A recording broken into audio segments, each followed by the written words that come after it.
Welcome to the Profit Answer Man, Lori Highby. It's great to have you join us today. Thanks for having me.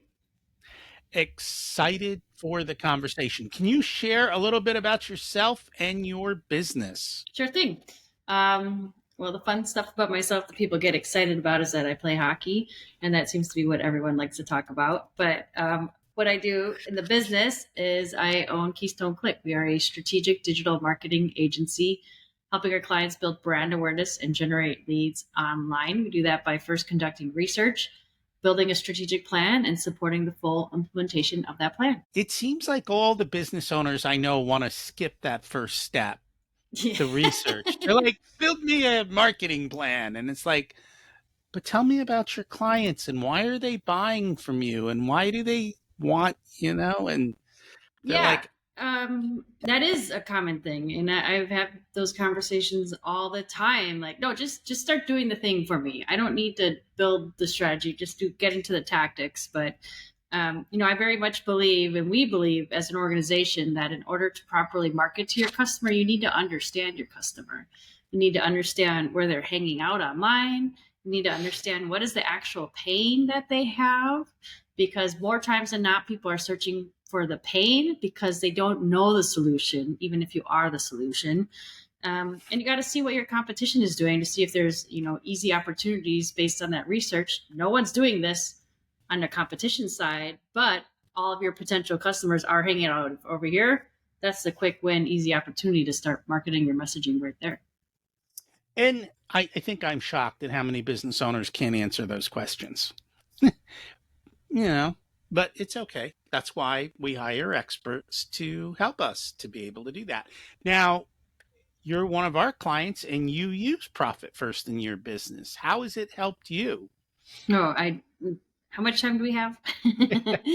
um, no, it's been fantastic actually. As a creative and marketer, and I do like to say that I am middle brained because I like looking at the data and the numbers. One of my weaknesses was understanding the financials of the business. I had read the book. It was given to me as a recommended source to read a few years back, and then you and I met during that terrible life event that no one likes to talk about anymore, where all things went digital. Um, yeah, I found that reading the book was one thing, and I was only able to get so far with it. I at least understood it, but working with you has been fantastic, actually, because you've really helped me to understand not just what's happening today, but how it impacts the decisions I make today and how they really impact the future of the business and how I'm setting myself up for success as an entrepreneur. Well, I'm glad it's going well for you. And yeah, that's the biggest thing we like to do is to be able to predict the future and know that you can sleep at night tonight knowing that tomorrow will be okay.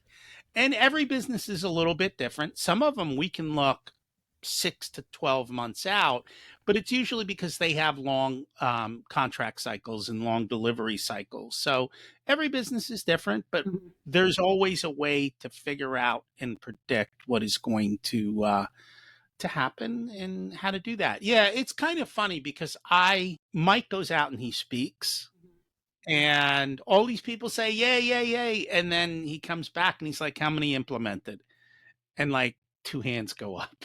Yeah.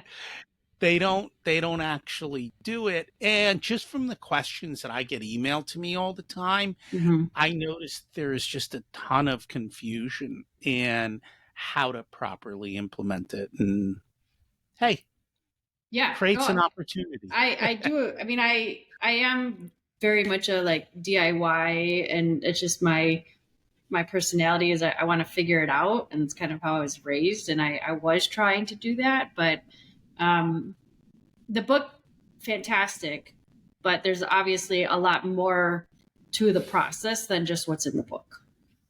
Well, yes, plus we do a lot that's not included in the That sure, book. exactly.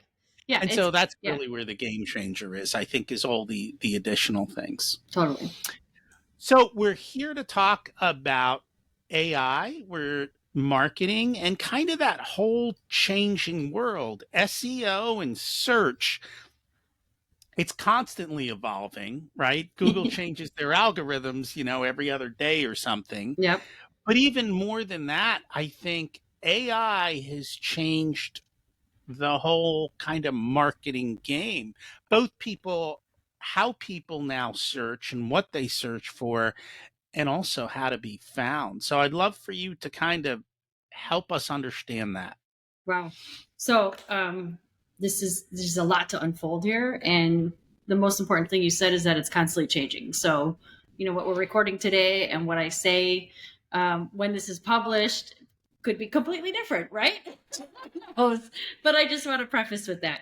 But there's a lot that's happening with regards to AI on the positive, but it's also something that we have to understand that the customer journey is changing, because as someone who used to historically always go to Google to find the solution for whatever that problem was, I would say that the market share of Google is changing right now.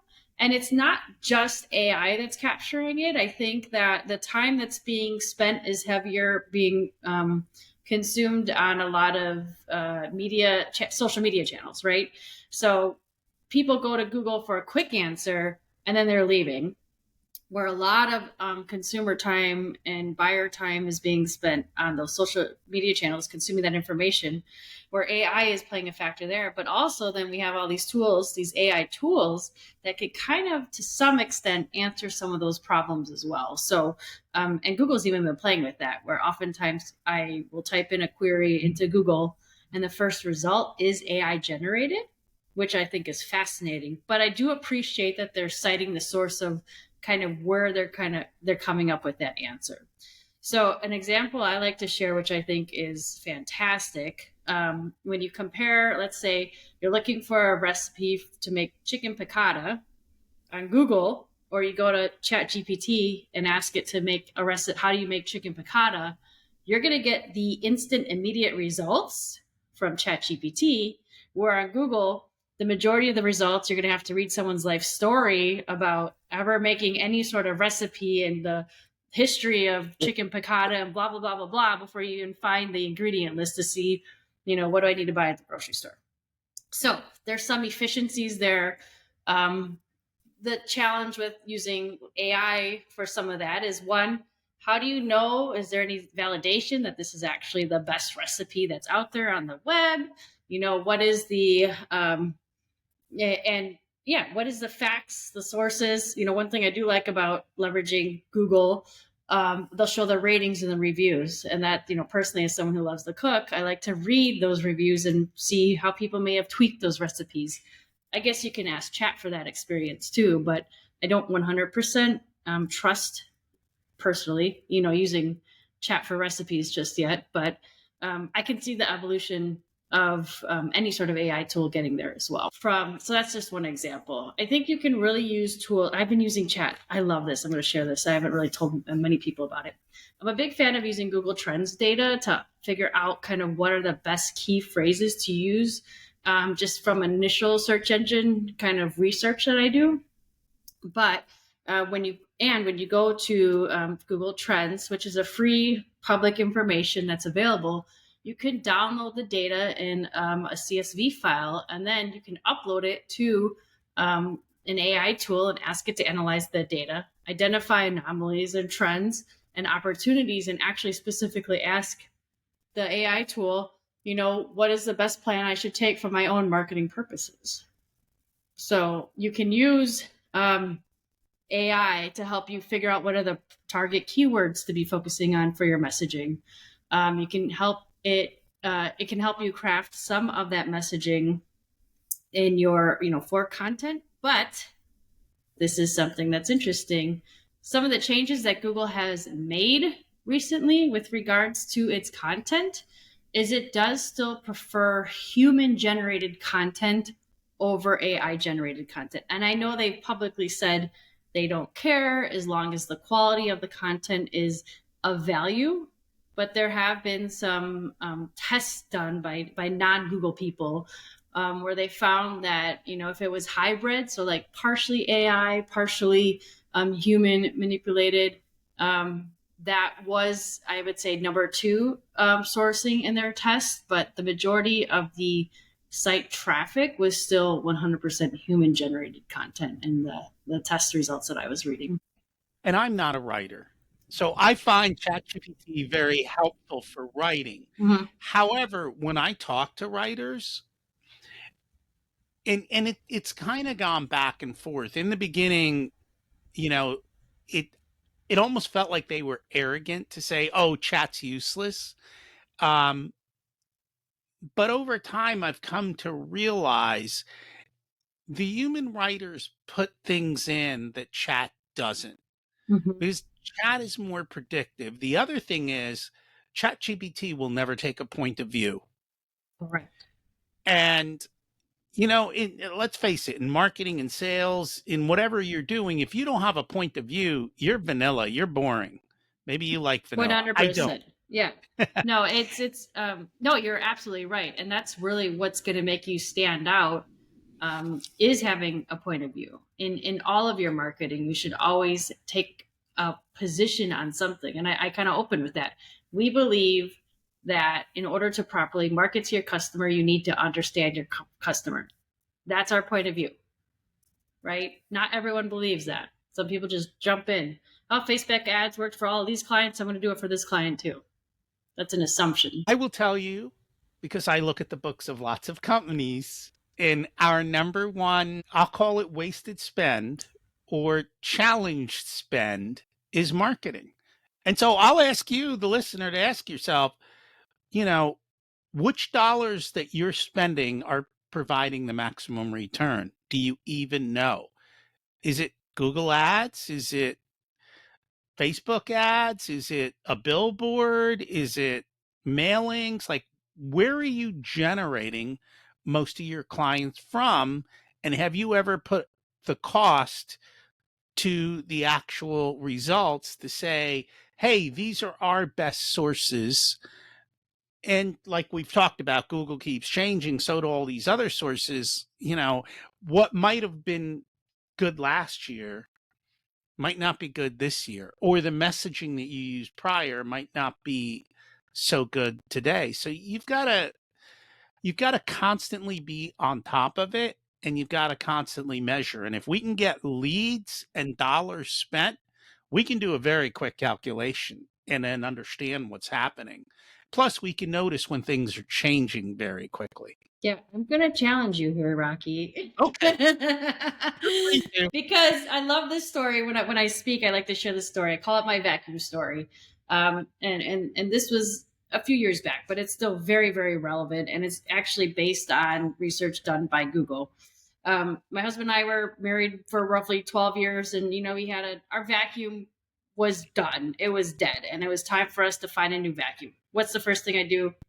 Go to Google. What are the best vacuums, that are around? I don't know. We have hardwood, we have carpet, we had dogs at the time, and so like, wow, there's vacuums that can do everything. There's robotic vacuums. And so I was just kind of blown away.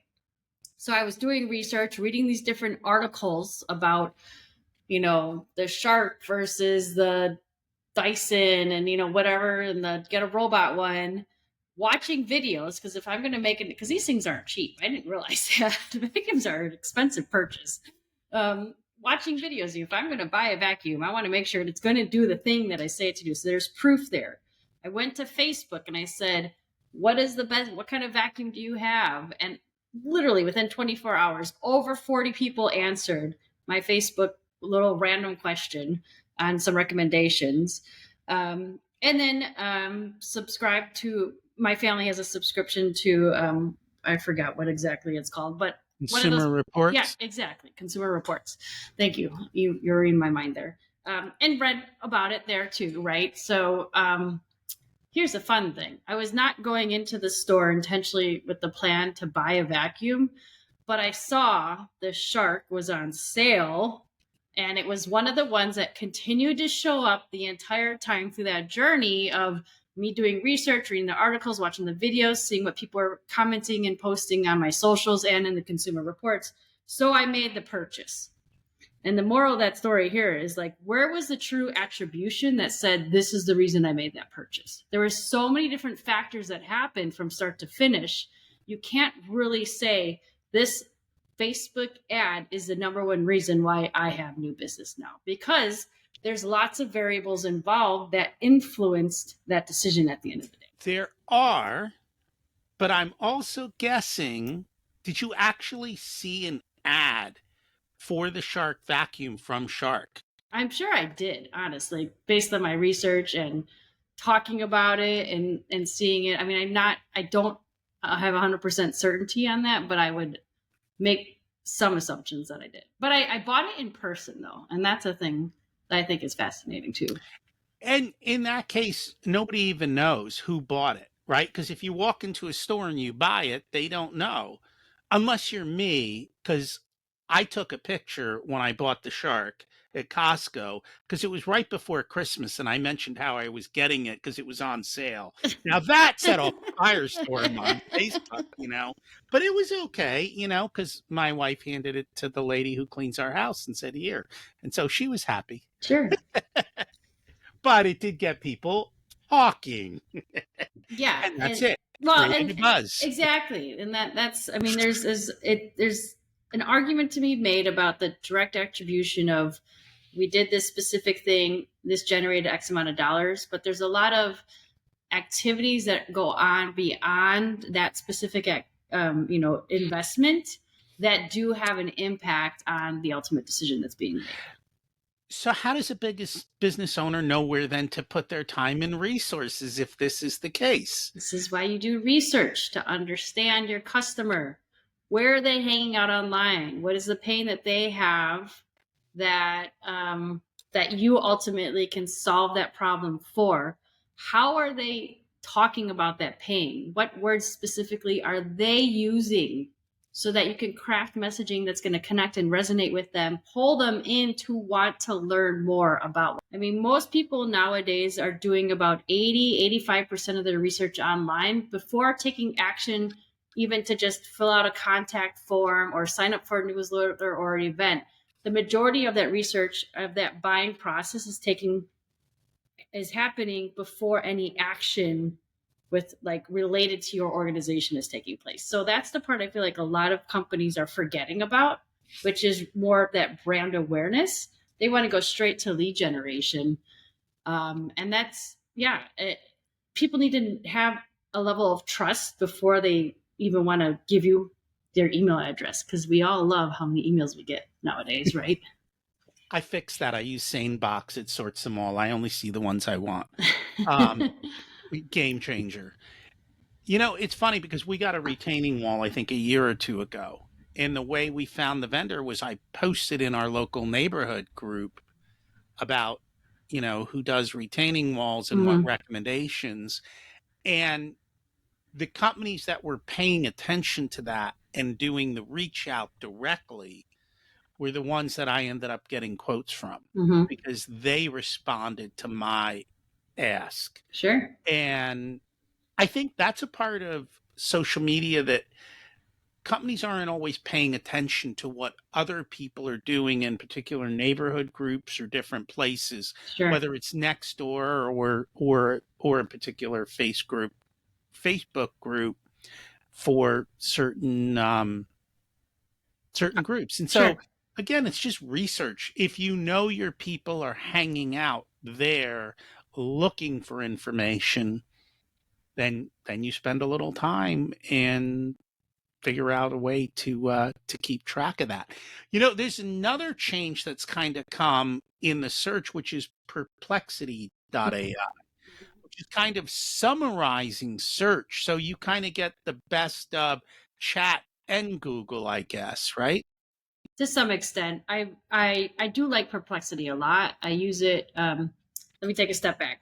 When chat first came out and I started playing with it, my biggest fear was that people are automatically going to trust this, because everyone automatically trusts whatever they see online right now. And there was no citation or proof of where this information was coming from.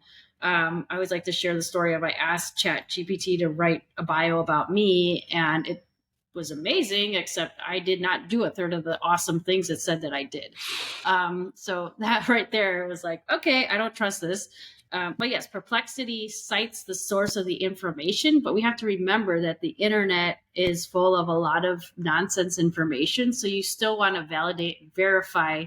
I remember I used Perplexity to help me kind of map out an activity to do in a workshop that I teach, and wanted to have some sources of the information. And when I clicked on some of the links, I'm like, yeah, I don't really trust this information.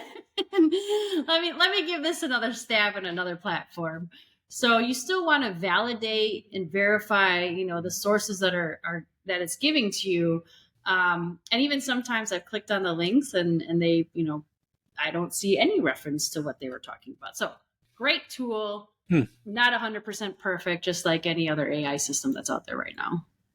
And you can program chat to provide you references if you ask it to. Yeah, I have asked chat to do that too. Yeah. But the one thing I have noticed with chat is I'll call it lie.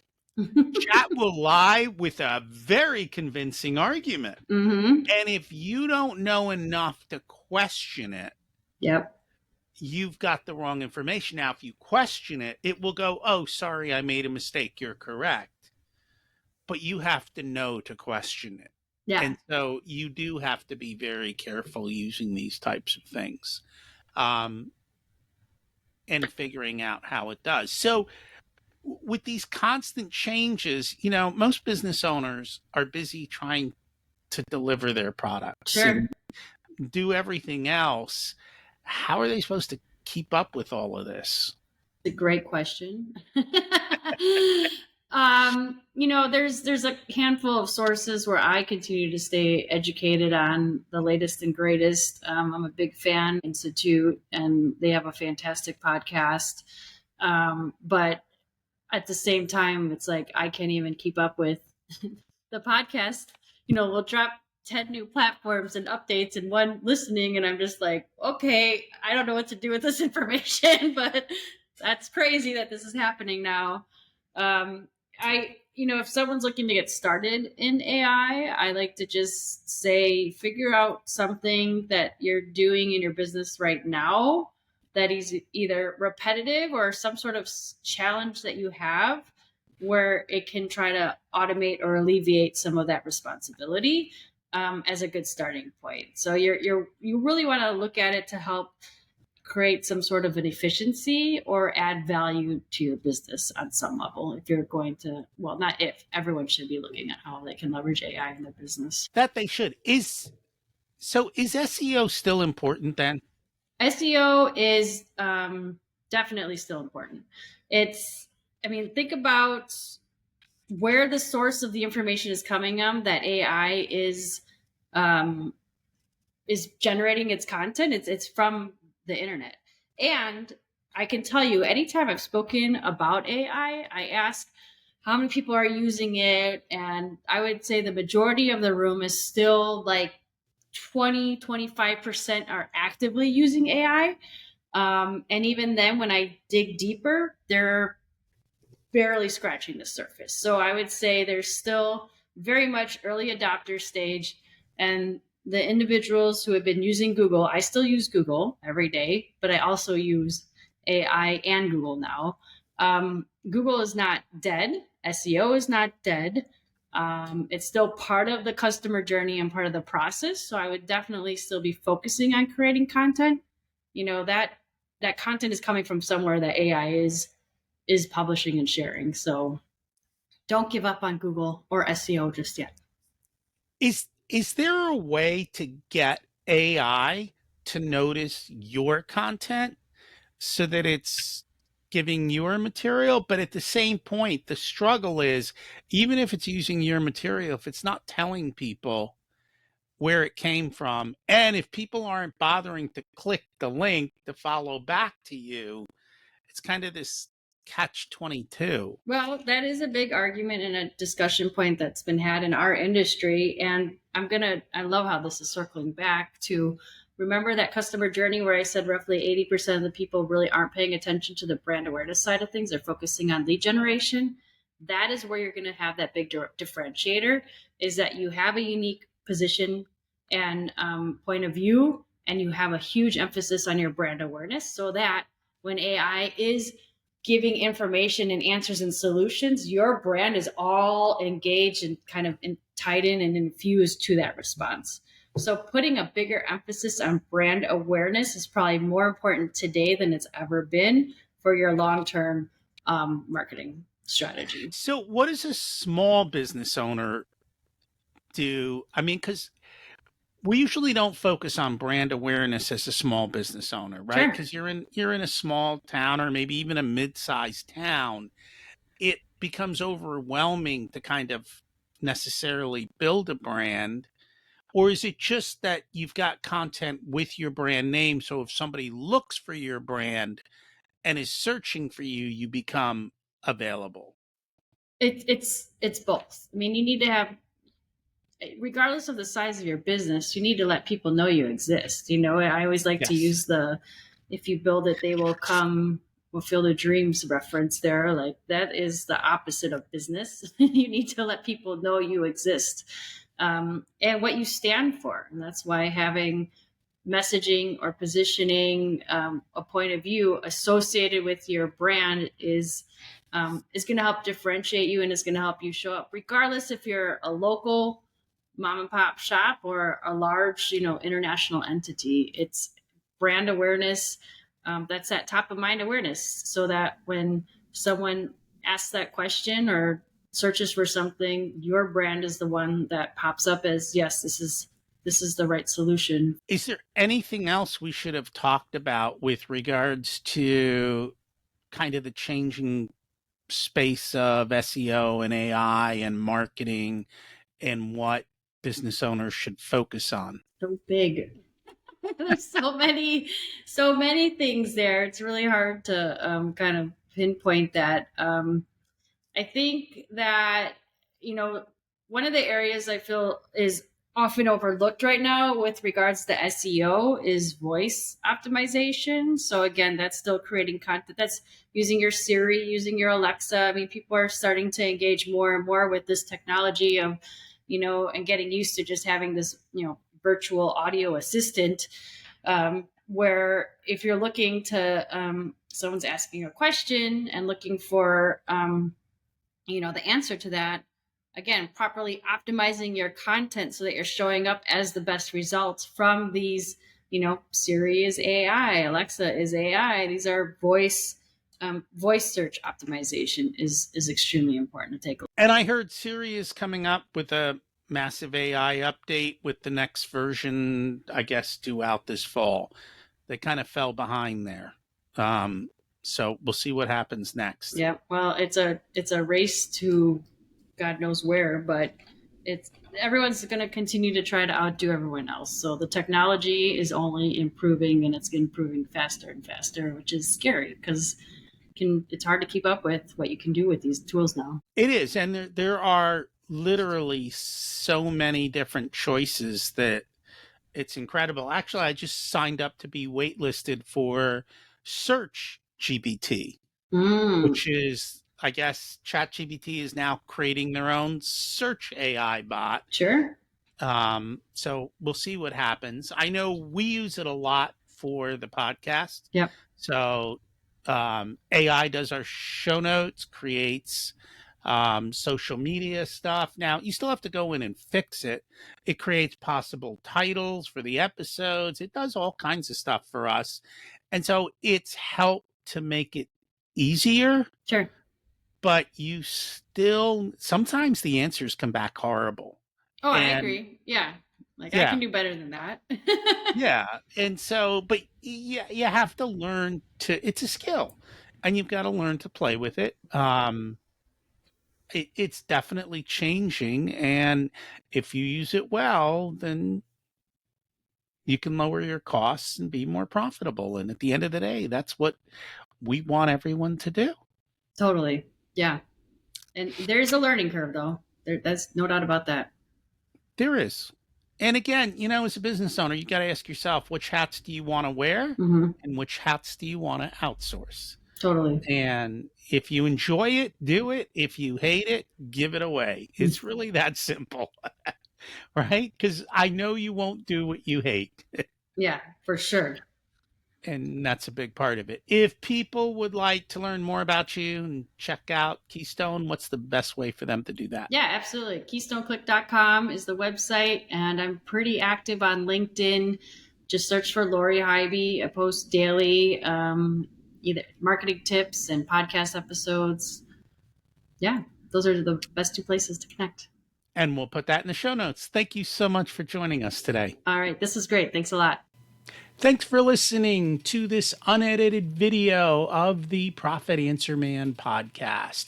If you'd like to catch the full episode and learn more about what we do, check us out at profitcomesfirst.com. We also go through the Profit First book in each and every chapter in the beginning episodes of the podcast, so check those out as well. Thanks for listening, and here's to you having a more profitable and growing business.